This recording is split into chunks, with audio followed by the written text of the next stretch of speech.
Hi everyone, Helen Blunden here. Hope you're happy, healthy and well. It's time for a new book review today where I share some life lessons out of books that I have been reading. Now, as you know, if you've seen this channel before, I don't usually buy books, very rarely, or if I do buy them, they're usually secondhand. I love a good library and so I borrow a lot of my books, and for people who want to be able to support their libraries, I think this is a great way to be able to put some great books into your hands, but also support something within the community. So I'm going to talk about Tim Winton's book Breath today. It was published by Penguin House in 2008, so I'm a bit late reading this book.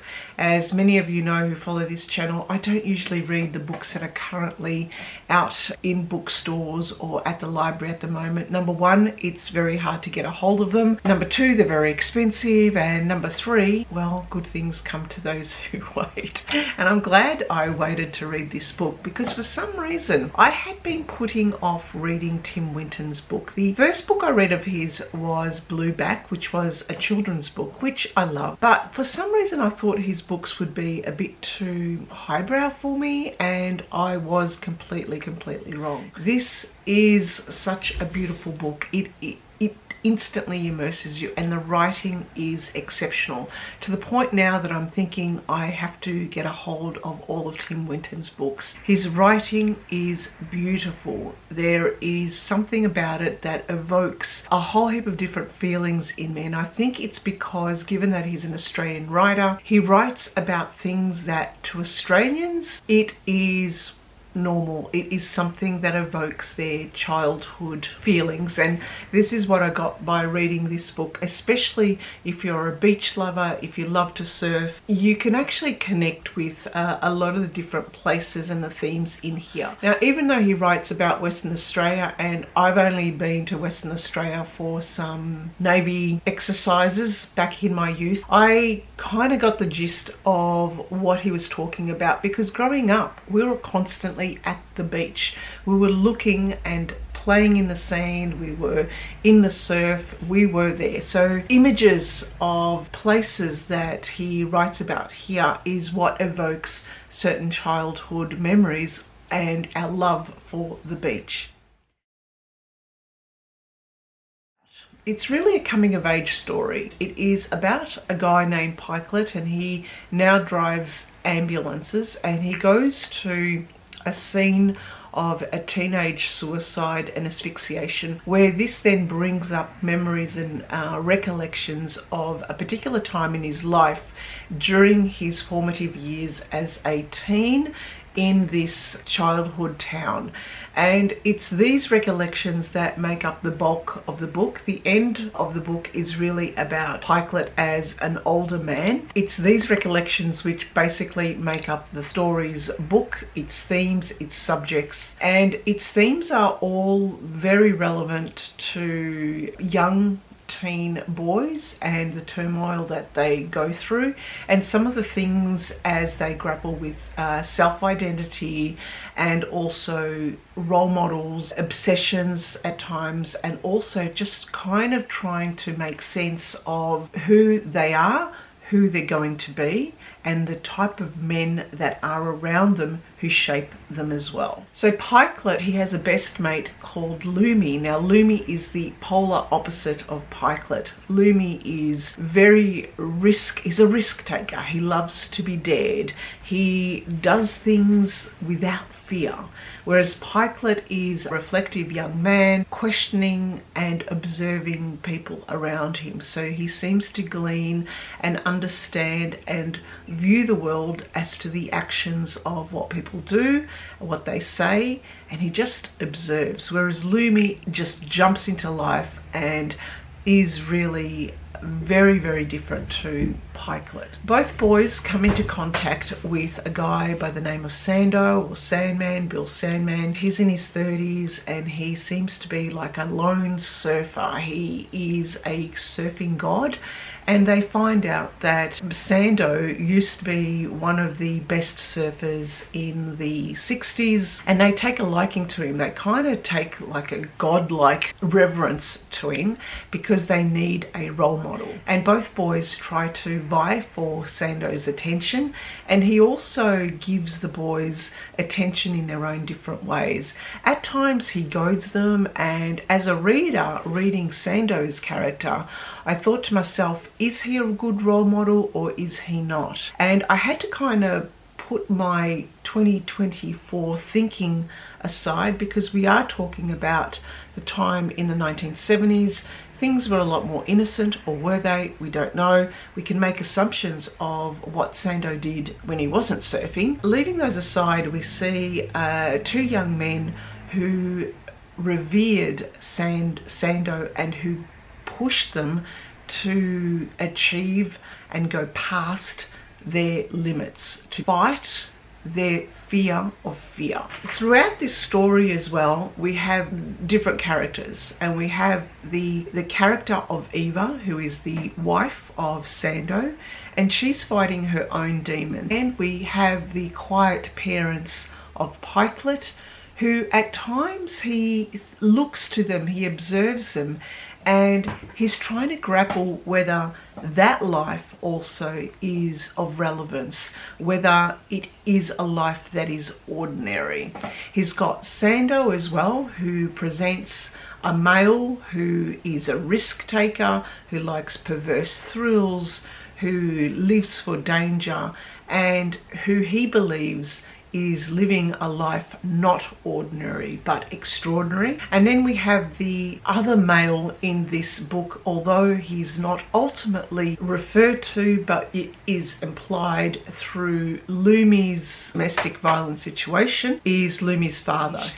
After I finished reading this book, I decided to watch the movie. And for Australians out there, if you want to see the movie, then check it out. It's free on ABC iView, and I highly recommend it. But just bear in mind that the movie and the book are completely different. The book also cover aspects of Pikelet as an older man and his life after these events, whereas the book only concentrates on those formative years with Sando and Eva through his teen years.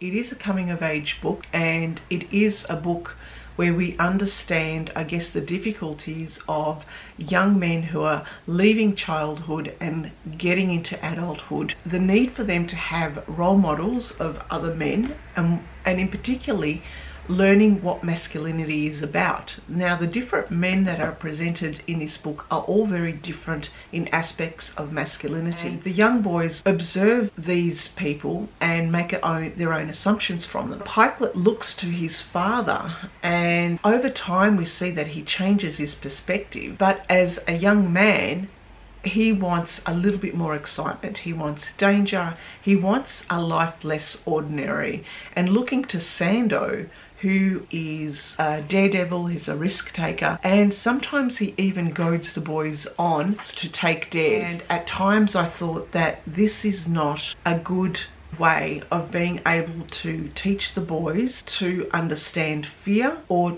to accept that sometimes it is okay to say no to fear and no to taking dares and risks. Sando represented to me the extreme masculine version, but then there was also another masculinity exposed in this book, which was the toxic domestic violence abuse of Lumi's father, who we don't get to read a lot of in here, but it's all implied. Also Pikelet's father, who is a lot quieter. He's a family man. He is very stoic, but that doesn't mean that he hasn't lived a life that it has been ordinary. There's a lot of themes about risk-taking in here, the need for young men to have decent masculine role models, and the different types of masculinity in those role models. Right. This book is all about, testing your boundaries and setting boundaries, but at the same time I felt that Pikelet was someone who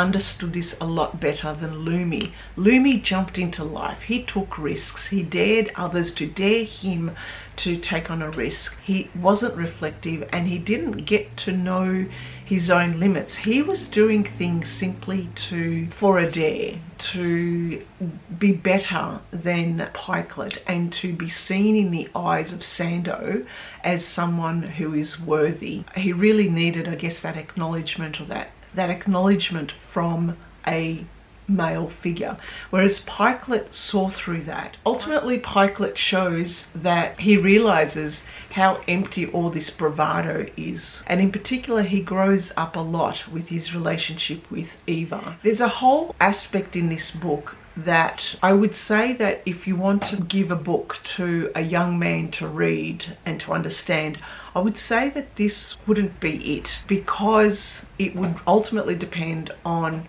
I guess, the maturity of the young man or the maturity of the person reading it, simply because there are elements in here that are too adult. If you're thinking of reading this as a school book, it might not be right for a high school book. Because I am not a young man and trying to understand what they go through, it made me think about the role model in my teens, and it also made me think of the times of these obsessions that we had in our teenage years. Obsessions with our friends, obsessions with our pastimes, seeing our parents as weird or different. So it made me think of my own teenage years and how mixed up I was as well. These teenage years are there to help us form and start our thinking about what kind of adult we want to be, taking responsibility for the choices that we make, but also coming to understand that in our lives, people come into our lives, and these people could be good role models, or ultimately they could be bad role models, and it's up to us to determine what they can be and how they could affect our lives. I thought this book was brilliant. It was something that tells us that yes, we can stand up to our own fears, but we don't have to always take dares just to appease other people. I would say I'm going to think about this one as being a book club book, and now that I have to determine what my 2025 books are going to be for a book club that I run here in my local community, I think this one is definitely on the list. So that's all I have to say about Tim Winton's Breath. Please read this book. Please see the movie as well. Let me know what you think. What are the life lessons that you get out of this?